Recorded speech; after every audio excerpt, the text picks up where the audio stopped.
close your eyes and come with me. Now you're leaving the city behind. The phone goes down. The noise fades out. You are headed somewhere wild and beautiful. Somewhere snow still rests on the riverbank in April, where the stars go on forever and the people you love most in.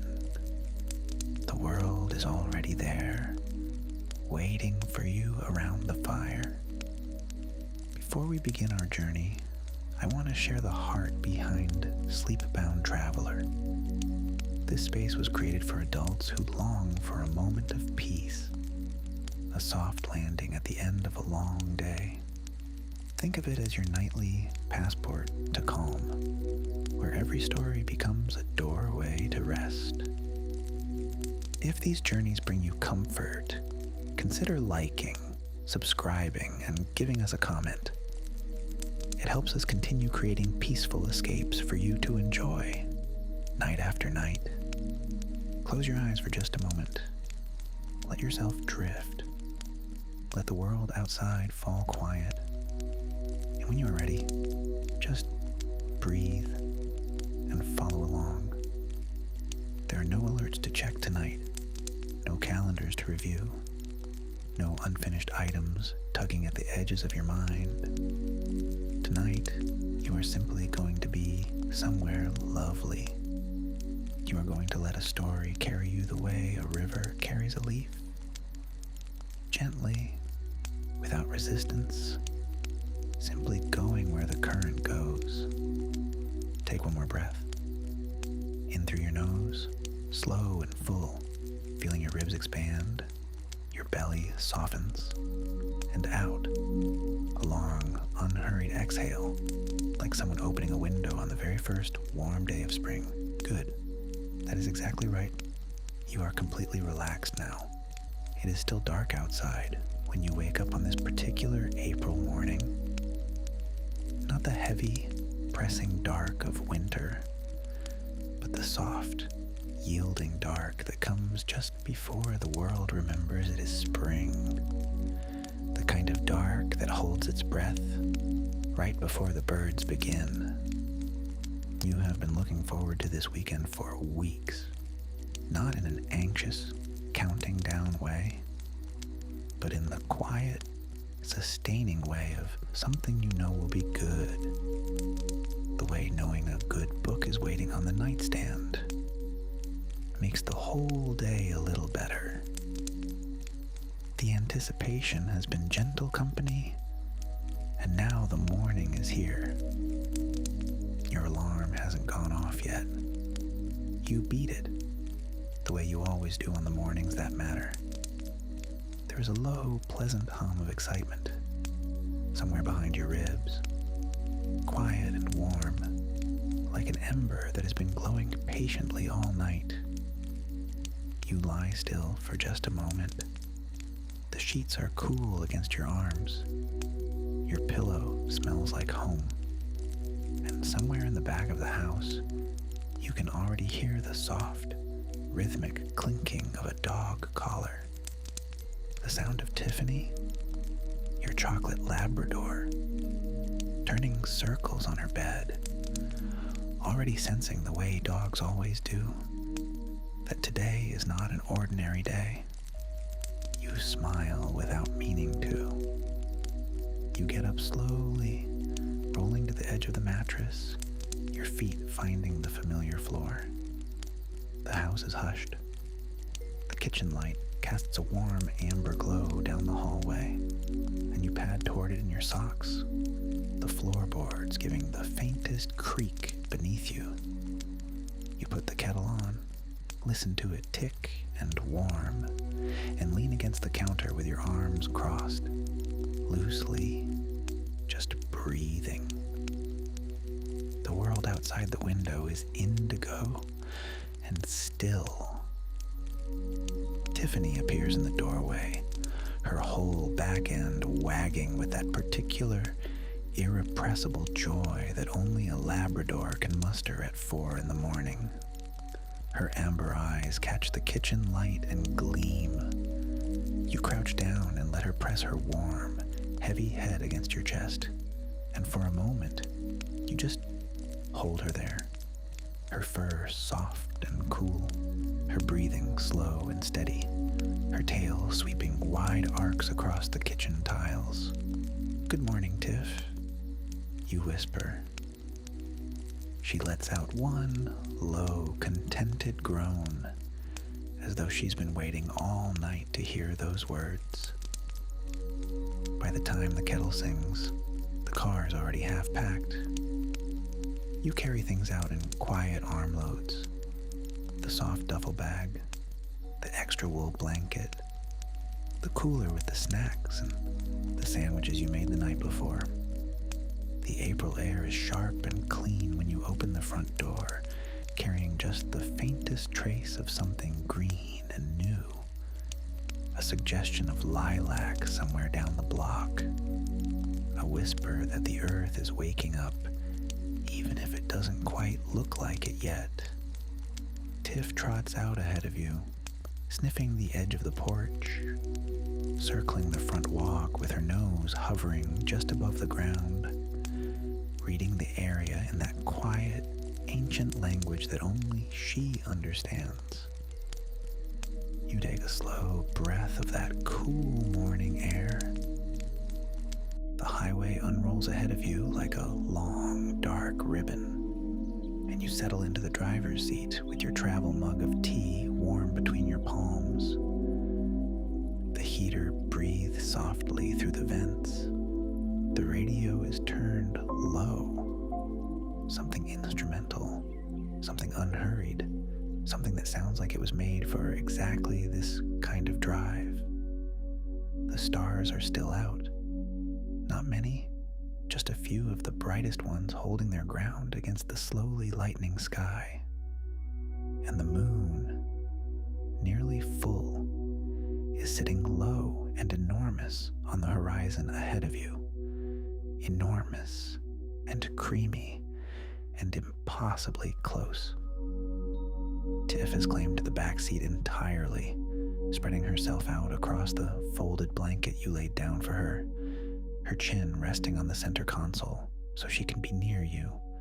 Her warm breath drifts up against your arm every few minutes, slow and even, content. The highway north out of Boston is quiet at this hour. A few long-haul trucks drift past in the opposite lane, their running lights strung along their frames like strings of amber jewels. You pass through the still sleeping suburbs, the closed gas stations, the dark strip malls, the neighborhoods where porch lights burn but curtains are drawn. And then, gradually, slowly, the city gives way. The trees begin. First, just a few dark shapes against the still pale sky, gathered in groups along the highway embankments, until the road is lined on both sides with tall, reaching pines and bare-limbed maples just beginning to bud, their branches fine as pencil lines against the brightening morning. And you breathe differently here. Your chest opens a little. Your grip on the wheel softens. "Almost there, Tiff," you say softly, more to yourself than to her. She lifts her head at the sound of your voice, her brow furrowing in that gentle, attentive way she has. Then she gives a slow blink and sets her chin back down. You pass a small roadside diner with a lit-up sign, the parking lot holding only 2 trucks and a pickup with a kayak strapped to the roof. You pass a covered bridge, old and weathered, its wooden planks drumming faintly under your tires as you cross. You pass a field where a single horse stands near a fence in the pale light, absolutely still, its breath rising in small white puffs. Tiffany lifts her head at that one, her nostrils flaring, her tail giving 2 slow, uncertain sweeps. Just a horse, you tell her. She considers this information gravely, then settles again. The sky is doing extraordinary things. It has moved from indigo to a deep, bruised violet, and now, as you cross into Maine, the green road sign passing overhead like a quiet announcement, the first blush of pink is beginning to pool along the eastern horizon. Soft, warm, like watercolor bleeding into wet paper. You watch it from the corner of your eye, the landscape flickering past, birch trees silver white in the growing light, patches of snow still bright in the shaded hollows between hills. Yes, snow. Still, in April, up here. Not the gray, beaten snow of late winter in the city, but clean snow, resting easily in the places the sun hasn't reached yet, draped over the roots of trees and nestled in the cups of rocks along the hillsides. It gives the world a quality of held breath, of something beautiful that hasn't quite decided to let go yet. You lower your window just an inch. The cold rushes in like a small wave, fresh and sharp and perfect, carrying the smell of pine sap and clean water and something mossy and deep. Tiff's nose shoots to the crack immediately, nostrils working in rapid, delighted pulses. A small, involuntary sound escapes her. Half whine, half moan, the sound of a creature who has just been handed everything she loves. You laugh softly. I know, you tell her. Me too. The last hour of the drive is the most beautiful. The highway narrows to a 2-lane road that winds and dips through the hills, and the morning is fully arrived now. The sky a pale, luminous blue above the tree line. The sun just cresting the ridge and sending long gold rose rays slanting through the pines. The light falls in columns, in shafts, in slow-moving pools that drift across the road as the trees sway in the early breeze. The river appears for the first time on your left, a long silver flash between the trees, and your heart lifts gently at the sight of it. Almost there. The gravel turnoff is marked by a familiar wooden sign, handmade years ago and weathered now, its letters carved deep enough to still be clear. You turn onto it and feel the satisfying crunch of gravel and snow under your tires, the slight jostle of the uneven lane, the way the pines close in around you, and the road becomes more like a tunnel, more like a passage into somewhere set apart from the ordinary world. Tiffany is sitting up now, her head lifted, ears forward, the tip of her tail beginning to sweep. And then, through the trees, you see them. There are cars already parked in the clearing, and someone has already started a fire. Even through the closed windows of your car, you can smell it. That ancient, honest smell of wood smoke curling into cold air, carrying with it everything that word means. Warmth, gathering, home. You park and sit for just one moment with the engine idling, watching. Your aunt is crossing the clearing with her arms full of firewood, laughing at something someone has said. Your cousin is unrolling a tent with his characteristic, cheerful impatience, tugging at the poles the wrong way, and then laughing when they snap together, correctly by accident. Two of the younger cousins are already at the river's edge, crouched down, poking at something in the shallows with a stick. You can hear, faint and clear, the sound of voices, familiar voices, beloved voices, the voices of people who have known you your whole life, rising and falling in easy, unhurried conversation, woven through with laughter, And then you open the car door, and Tiffany explodes past you in a brown blur, and someone shouts her name. And then there are voices calling your name too, and you are walking across the cold grass toward the warmth, and nothing has ever felt more like arriving. The tent raising is a communal, cheerful, and slightly chaotic endeavor. There are opinions about the best placement and counter-opinions offered with equal confidence. There are tent poles that fit together perfectly, and tent poles that require brief negotiation. There is the satisfying moment when a tent finally takes its shape. That transition from a heap of nylon and aluminum to a standing, purposeful structure. And someone always says, "There we go," when it happens, regardless of how many times they have done this before. Your own tent goes up without too much drama.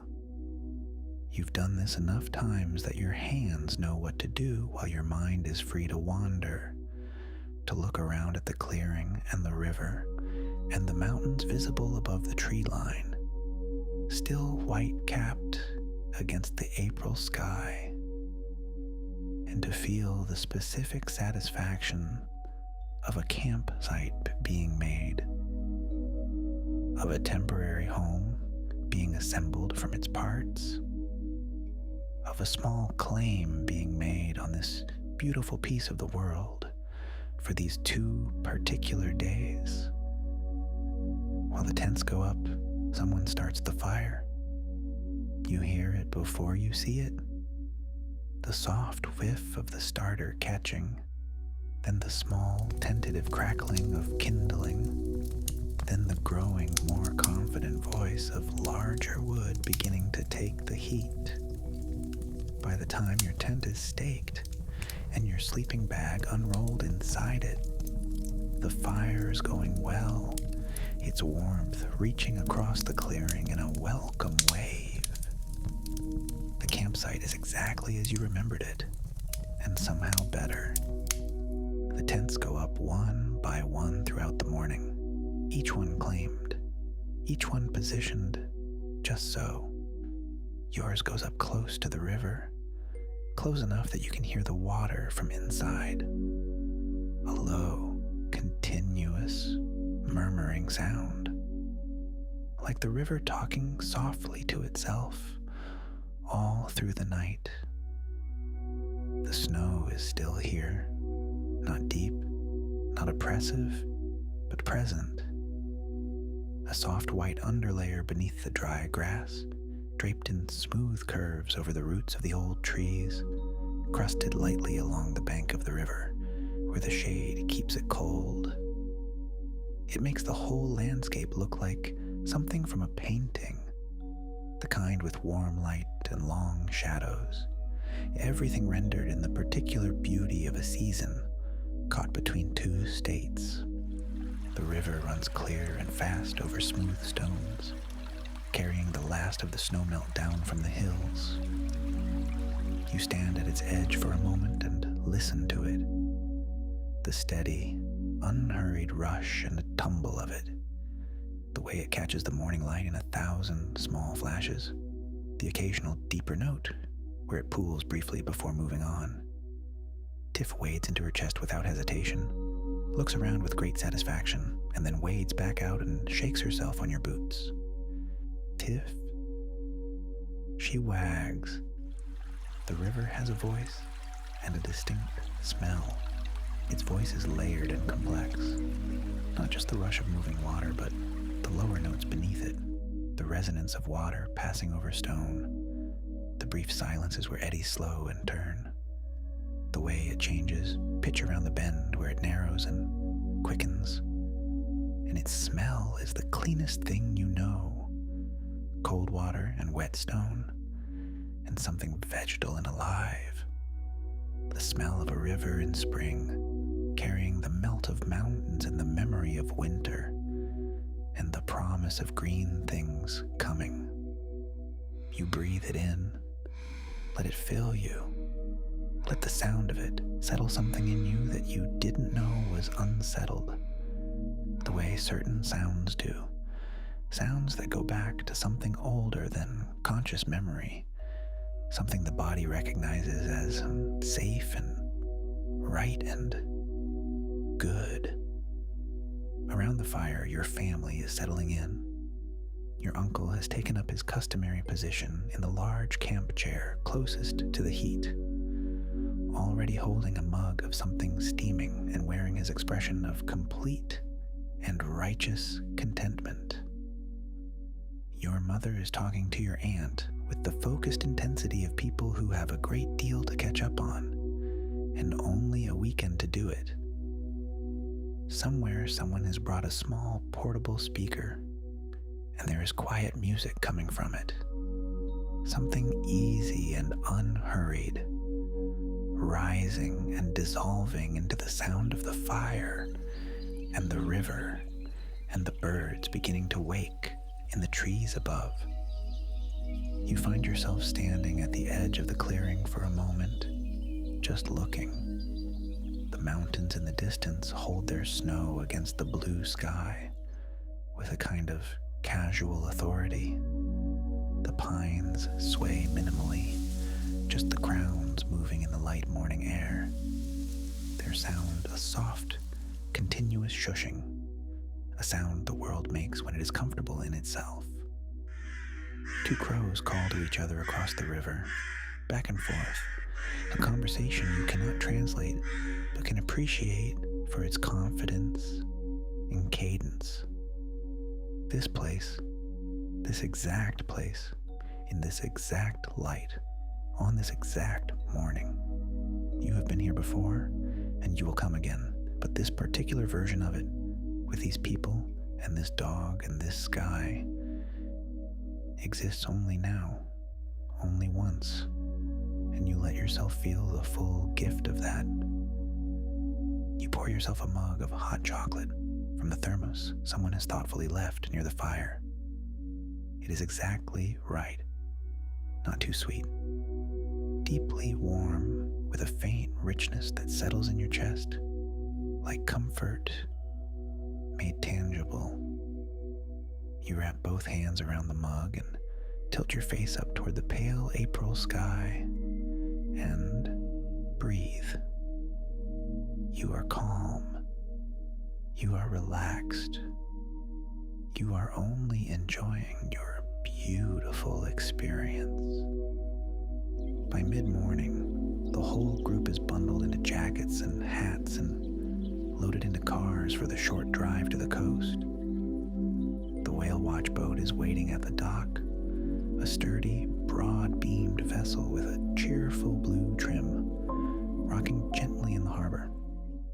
The captain is a weathered, unhurried man who speaks in short, confident sentences and has clearly done these 10,000 times without losing his genuine pleasure in it. Tiffany, to her great delight, is allowed aboard. She takes up a position at the bow with her paws on the rail and her ears streaming back in the wind and her expression one of absolute focused. The boat moves out of the harbor slowly, the engine a deep, purposeful rumble beneath your feet. The water at the bow curling away in long, white ruffles. The harbor falls back. The town gets small. And then you are out on the open Atlantic, and the horizon stretches flat and immense in every direction, and the sky above is enormous and pale blue and swept through with high, thin clouds like brushstrokes. The sea air hits you like a gentle shock, cold and salt-sweet and somehow electrically clean, as though it carries the freshness of the whole ocean in it. You fill your lungs with it, slowly, completely, and feel every small remaining knot of tension let go. The seabirds are extraordinary out here. Herring gulls follow the wake of the boat in long, swooping arcs, calling to one another in that high, wild voice that sounds like longing and freedom mixed together. cuts past at speed, their wings narrow and precise, their flight so confident it seems almost arrogant. You watch them until they disappear against the sky.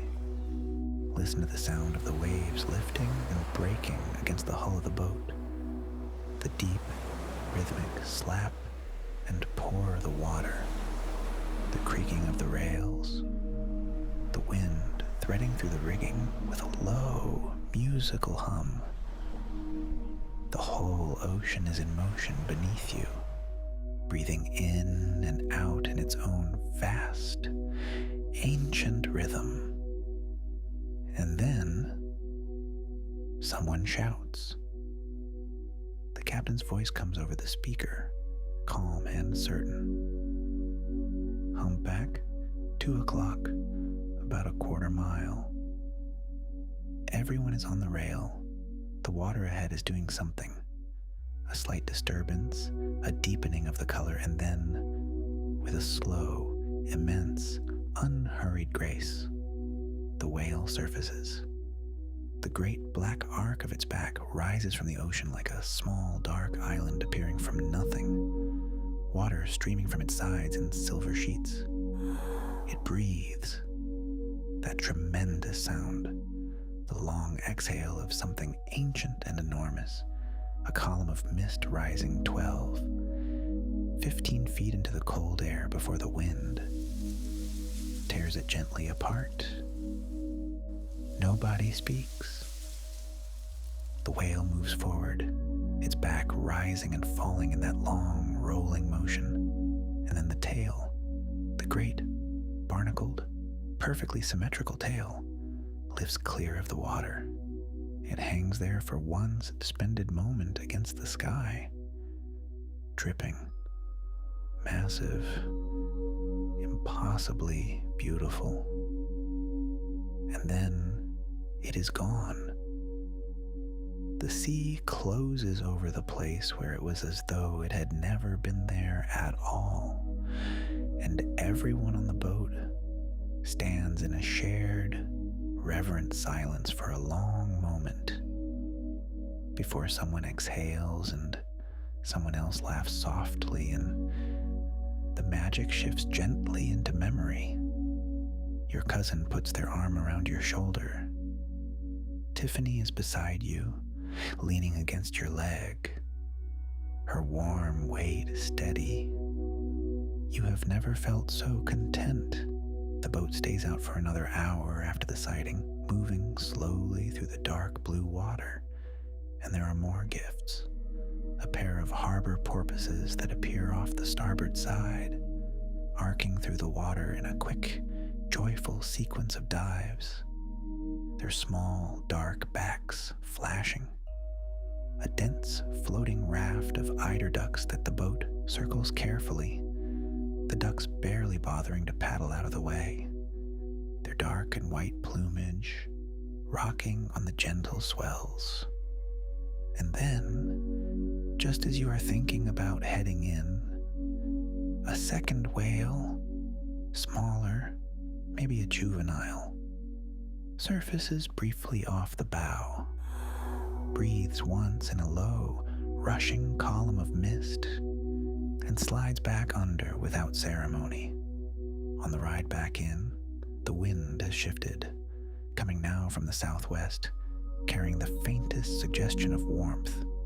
Not spring yet, not here, not today, but the rumor of it, the advance report from somewhere farther south, where the flowers are already open and the grass is green. You stand at the stern and let it reach your face, and feel the specific, ordinary miracle of being alive on a boat, on a cold ocean, on a beautiful morning with people you love. The harbor comes back into view with its orderly marina, its lobster boats, and its small-town waterfront storefronts. The captain brings you in with the practiced ease of long habit, the engine dropping to a low murmur as you ease against the dock, and everyone is animated, trading the whale watching again, already already half mythologizing it, already making it the thing it will be for the rest of your lives. Remember when we saw the humpback, already turning experience into story, the way people do when something is good enough to keep. Back at the campsite, with the afternoon light slanting golden through the pines, your uncle produces, with great ceremony, a set of snowmobile keys. There is a pair of machines parked at the edge of the clearing. Older, reliable looking. The kind of equipment that has been through a few winters and emerged trustworthy. A small group of you sets off into the woods, following the packed trail that leads up and away from the river, into the deeper forest where the snow is still thick and unmarked, and the silence has a particular quality, not empty, but full, the way a held breath is full. The machines rumble and hiss over the snow. The trees stream past on either side. The cold air rushes at your face, carrying the sharp, resinous smell of deep woods, of cold sap and frozen bark and something clean and old. You thread through birch stands, past fallen logs wearing caps of snow, through clearings where the afternoon light pools in blue-white brilliance. On the undisturbed ground, listen to the hiss of the runners on the snow, the way the sound of the engine changes in open clearings versus closed stands of trees, deeper and more contained among the trunks, brighter and wider in the open. The occasional soft thud of a snow load releasing from a branch and hitting the ground below. It is absolutely, perfectly beautiful. And then your machine gives a cough, a lurch, and a drawn-out mechanical groan, and stops. The silence rushes in immediately, total and enveloping. The other snowmobile stops behind you. Steam rises gently from the engine of yours. The trees stand all around, enormous and still, the light filtering down through them in long cathedral columns. Well, your uncle says cheerfully, that's that for now. The trees creak softly in the wind. Somewhere, a woodpecker drums in 3 short, purposeful bursts. And then, from somewhere deeper in the wood, maybe 100 yards off to the left, a sound. Not quite a growl, not quite a cry. Something that sits between the two, flat and resonant. The kind of sound that raises the hair on your arms before your brain has quite processed what you heard. You still go. The others still go. And then, one by one, moving low and deliberate between the dark trunks, the bobcats appear. 5 of them. 6.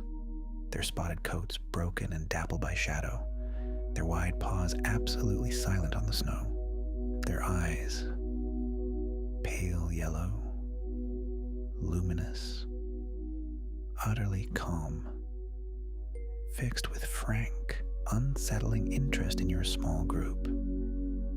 They are beautiful, they are wild, they are hungry, they are curious, and they are far from small.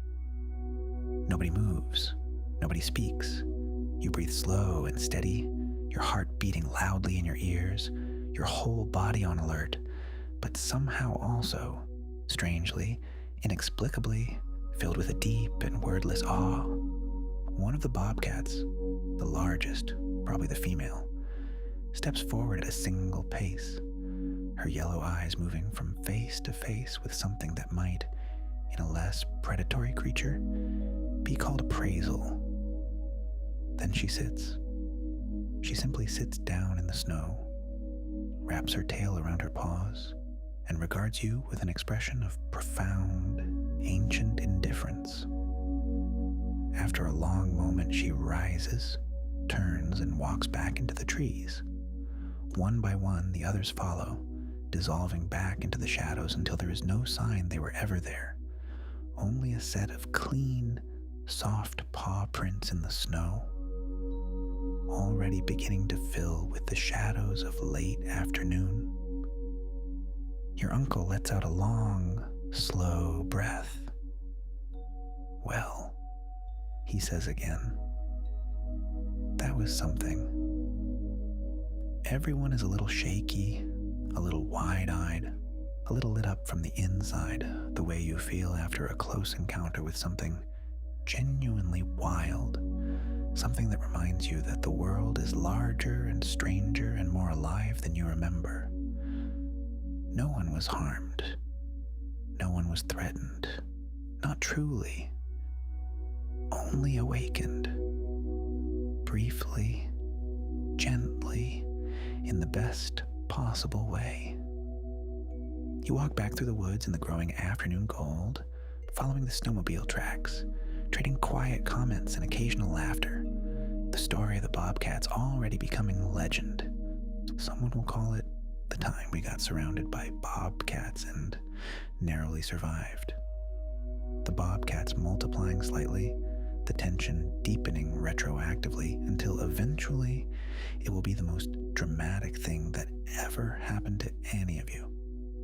But for now, in this golden afternoon, walking through these beautiful woods with the snow soft underfoot and the pines tall and fragrant around you, it is simply something extraordinary that happened to ordinary people on an ordinary afternoon. And that is remarkable enough. The broken snowmobile has been arranged for pickup tomorrow. The one that remained functional made the return trip with a lighter load, ferrying bags and the less sure-footed walkers back in turns. The walk does everyone good. The exercise, the cold air, the quiet of the forest, the particular way your body feels when you have been outside, genuinely present in a landscape, physical in a way that a day of ordinary life does not usually provide. By the time the campsite comes into view through the trees, the bright tent colors are visible first, then the dark shape of the fire ring, then the flash of the river. Your legs are pleasantly tired, cheeks are warm from the cold, and you're in every meaningful sense of the word, ready for dinner. By the time the fire is rebuilt and the camp chairs are arranged in their easy constellation around it, the light is going amber and long. The shadows of the pines stretch across the snow in pale blue lines, and the river is speaking in its evening voice. Lower, fuller, the sound of water settling into itself for the night. And the cooking begins. Your aunts are the architects of this endeavor, as they have always been. There is no recipe consulted. There are no measuring cups. There is only the deep, accumulated knowledge of people who have made this exact meal in this exact way for more years than you can count. Adjusted here, improved there, seasoned by memory and appetite and love. A large Dutch oven appears. Potatoes, thick cut and patient, go in first. Carrots next. Your cousin peeling them over the fire, the long curls of peel falling into the flames with small, brief sizzles. The beef, chunked and seasoned, already browned earlier in a cast iron pan, fragrant with garlic and thyme and the deep, savory smell of good meat, meeting good heat. Listen to the sound of it all, the sizzle and pop of the fire, the rhythmic thud of a knife on a cutting board balanced across a camp stool, the bubbling murmur of the stew as it settles into its long, slow cooking, that deep, contented sound of something that knows it is becoming something wonderful. Add more time, your aunt aunt says, with absolute authority. I already added time, another aunt replies. More? Laughter. Real laughter. The kind that knows the argument. The kind that has this exact conversation every year and loves it precisely because of that. The cornbread is from your cousin's department store. She mixes it with a practiced ease that makes it look deceptively simple. The dry ingredients tumbled together, the wet added in one smooth pour, the mixing done just until the batter comes together. No more. The cast iron skillet goes close to the fire, and the batter goes in, and soon, 10 minutes, 15, the smell of baking cornbread drifts through the clearing, warm and sweet and impossibly good. The smell of generosity made edible. The rice steams in a medium pot with a tight lid. The occasional exhale of steam curling up and away.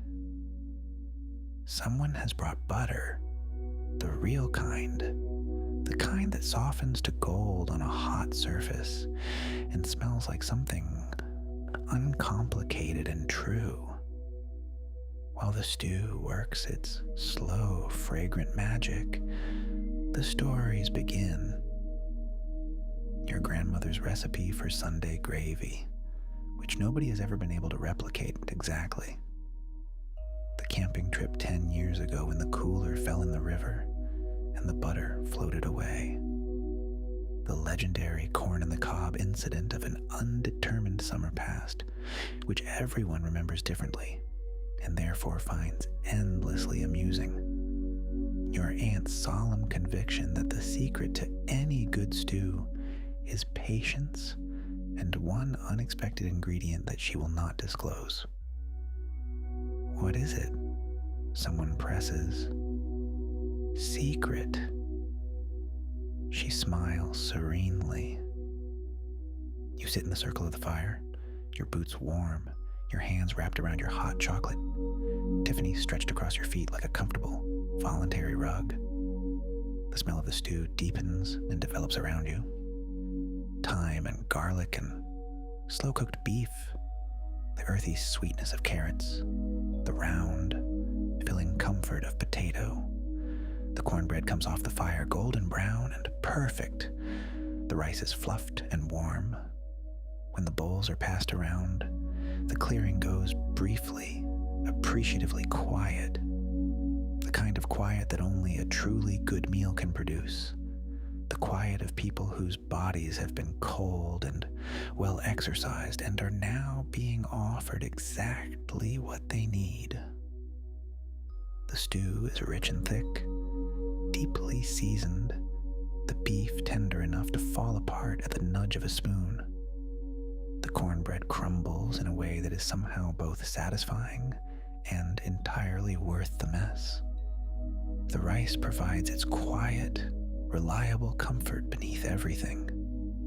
After dinner, the bowls are stacked and rinsed at the camp basin, and somebody brings out a tin of shortbread cookies that has somehow survived the journey in a backpack. Miraculously intact, they are passed around the fire with the reverence they deserve.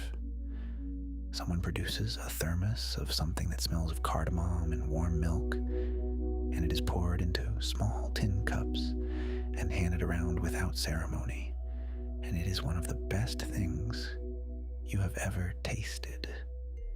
The sky above the clearing is darkening now from deep blue to true black, and the first stars are coming out in small clusters around the horizon, brightening as the light continues to fall. The pines at the edge of the clearing have become dark shapes, holding their silence with the patient dignity of very old things. The river continues to flow into the evening, providing its calm sounds. Your younger cousin sits cross-legged on a log with a blanket wrapped around her shoulders, her chin resting in her hands, staring at the fire with particular expression of someone who is exactly where they want to be in the world. You recognize that expression. You are wearing it yourself. There is a warmth in gathering like this, in the deliberately simple life of a campsite, where everything necessary is close at hand and nothing unnecessary is present, that is hard to replicate anywhere else. Your phone is in your tent. The world with its noise and speed is many miles away. Here there's only the fire, the food, the people you love, and the night coming full of stars. The dishes are cleaned, and the fire is built high, and the night arrives. It arrives the way good nights do up here, completely. Away from the city lights, the darkness has real depth and texture. It settles around the clearing like something soft and enormous, held back only by the warm circle of your fire, which paints everything within its reach in amber and orange, and the shifting amber gold of living flame. Listen to the fire, the snap and pop of the wood as the sap inside heats and releases, the deep, sustained crackle of the larger logs, that low, contented roar that sits under everything else like a foundation, the occasional collapse of coals, the brief upward rush of sparks that drift and dim and disappear into the dark above.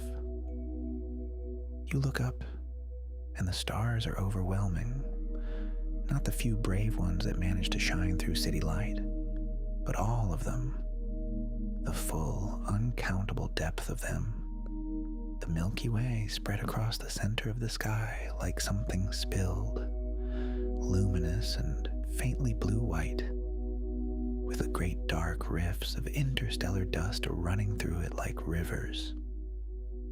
The moon has risen higher now, rounder and brighter, and its light touches the snow around the clearing with a pale silver blue radiance.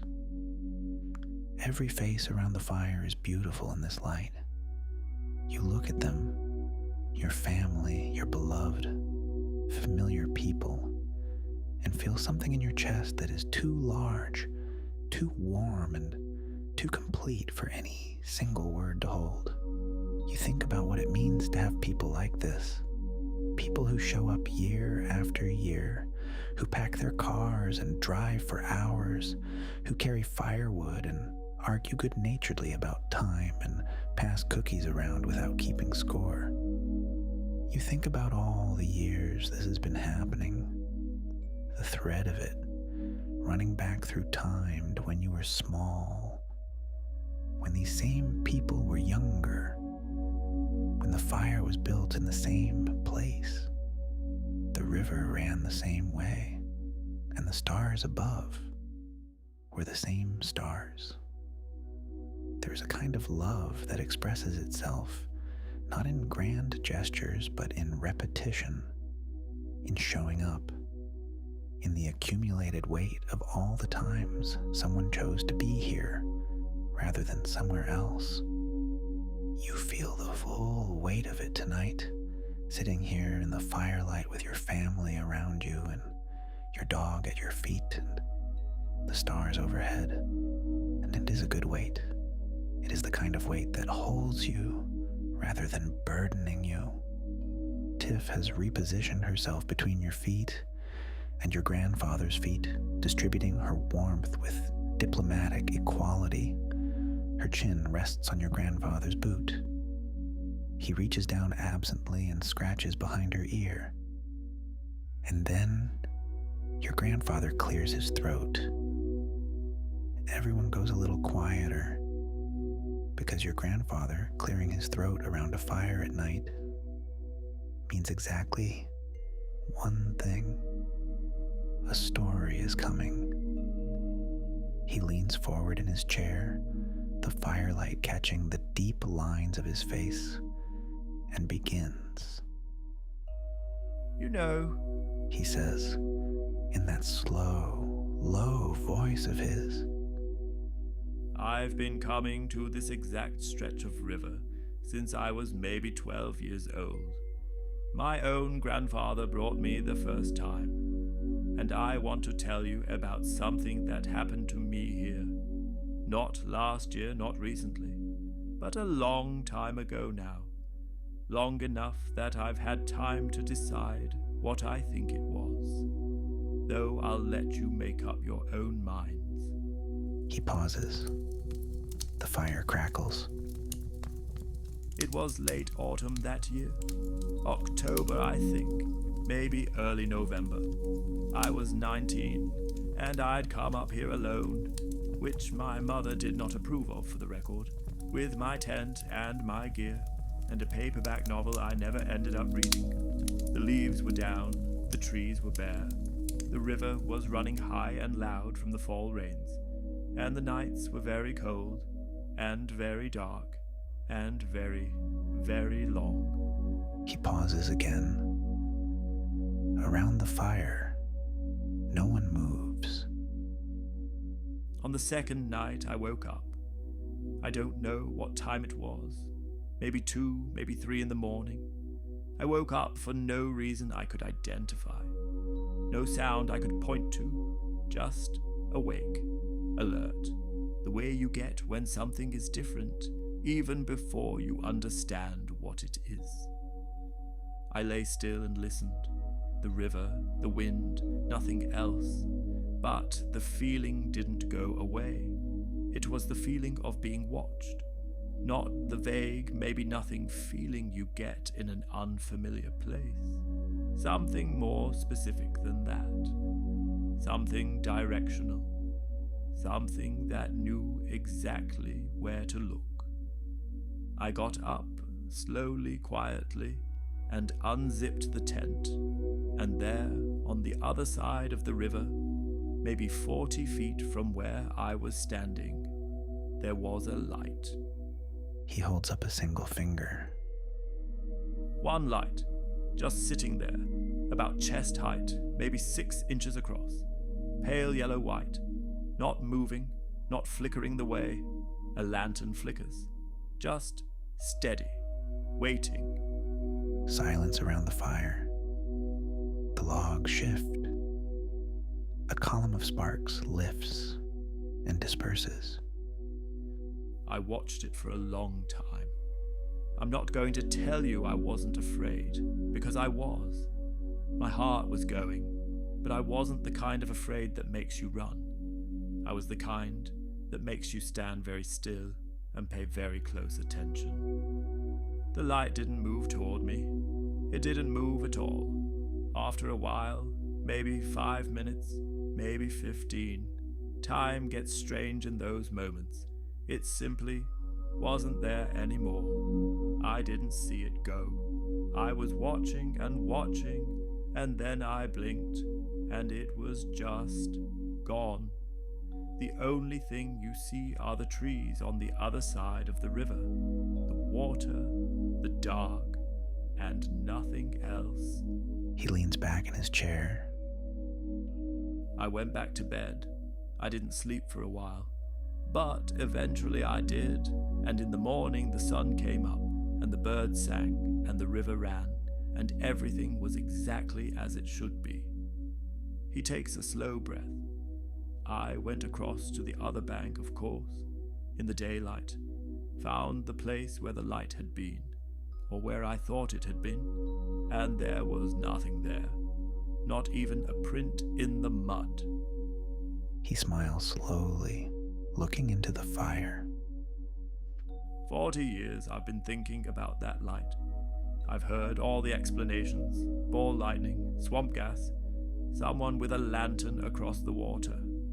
Maybe, could be. He glances up, his eyes moving from face to face with that unhurried, quiet warmth of his. I'll tell you what I decided, though. I decided it wasn't sent to scare me. Whatever it was just there. It was just being there on its side of the river, and I was being here on mine. and for a little while we each knew the other existed, and then the night went on. The fire crackles. The stars are very bright. No one speaks for a good, full minute. Your younger cousin breaks it first. Not with something silly, just with a long, quiet exhale and a murmured, "That's a good story, Grandpa."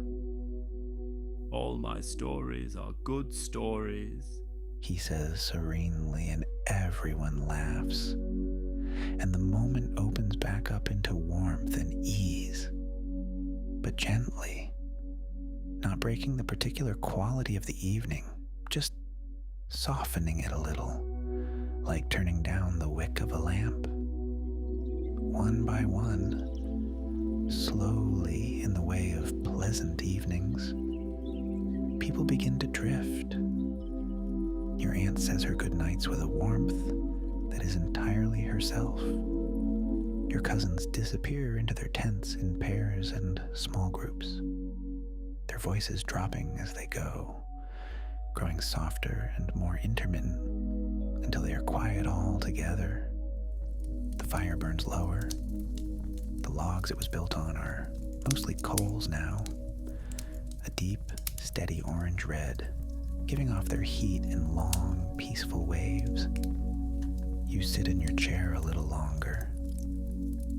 Tiff is pressed against your side, warm and heavy, her breathing already slow and deep and entirely asleep. You rest your hand on her back and feel the steady rise and fall of it. The river is very close. You can hear every note of it from here. The quick, bright chatter of the shallows to your left, the deeper, rolling murmur where it widens and pools just below the camp. It is the most constant sound in the world, the sound of water moving, always the same, and never the same. A sound that has been here longer than any name for it, and will be here long after. The moon has moved across the sky while you weren't watching. It is lower now, past the meridian, beginning its slow descent toward the tree line. Its light on the snow is soft and blue-silver, and in it, the clearing has the quality of a dream. The dark shapes of the tents, the glowing coals of the fire, the pale birch trunks at the edge of the woods, the river's moving light. You take a final, long breath of the night air. Cold, clean, pine and snow and river and wood smoke and something else, something harder to name, the smell of a particular place at a particular moment. The specific and unrepeatable combination of conditions that makes this night and no other. You'll remember this, you think. You'll carry it. You gather Tiffany gently to follow you to the tent, her tail making one slow sweep in the dark, her paws quiet on the cold grass. The tent zipper is the only sound in the clearing. Then you're inside. The grand fire that sat between the story and sleep was quieting now. But it had not given up. It had settled into the final, most generous stage of a fire's life, when the logs have given everything they had and become coals, and the coals glow with a steady, wordless heat that requires nothing and gives everything. No more crackling, no more sparks shooting upward in their brief, spiraling celebrations. Just that deep, red pulse, like a very slow heartbeat, like the fire breathing in time with the night. Your grandfather sat with it a while longer. You could see his silhouette from inside the tent, the dark shape of him against that ember glow, still and at peace. He had told his story, and it was out in the world now, and the night had taken it and held it the way the night holds everything. without judgment, without urgency, with only the patience of a very long time. The tent is warm. The small heater in the corner is running at its lowest setting, just enough to take the sharp edge off the cold. Not hot, not stifling, just the gentle, enclosing warmth of a space made safe and comfortable. Your sleeping bag is thick and soft, filled with down that billows around you when you lie down, and your wool blanket is folded at the foot, ready if you need it. You lie back. The tent is its own small world. The nylon walls give slightly in the faint night wind, a soft and irregular sound, like breathing. The heater ticks and hums.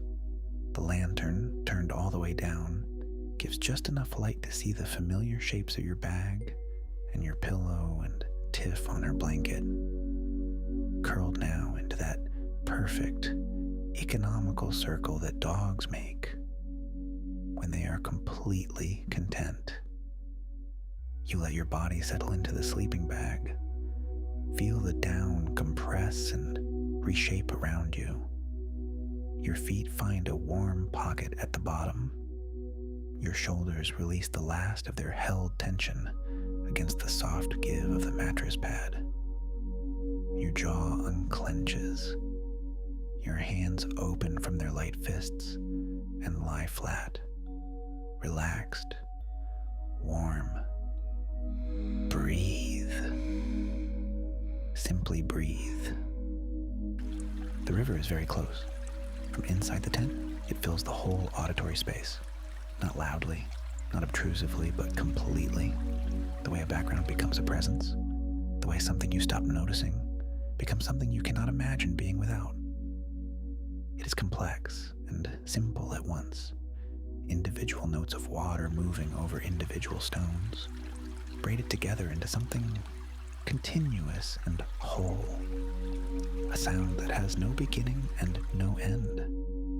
A sound that has been here since the first melt of the first snowfield on the first April morning, repeating and varying and enduring through every night since.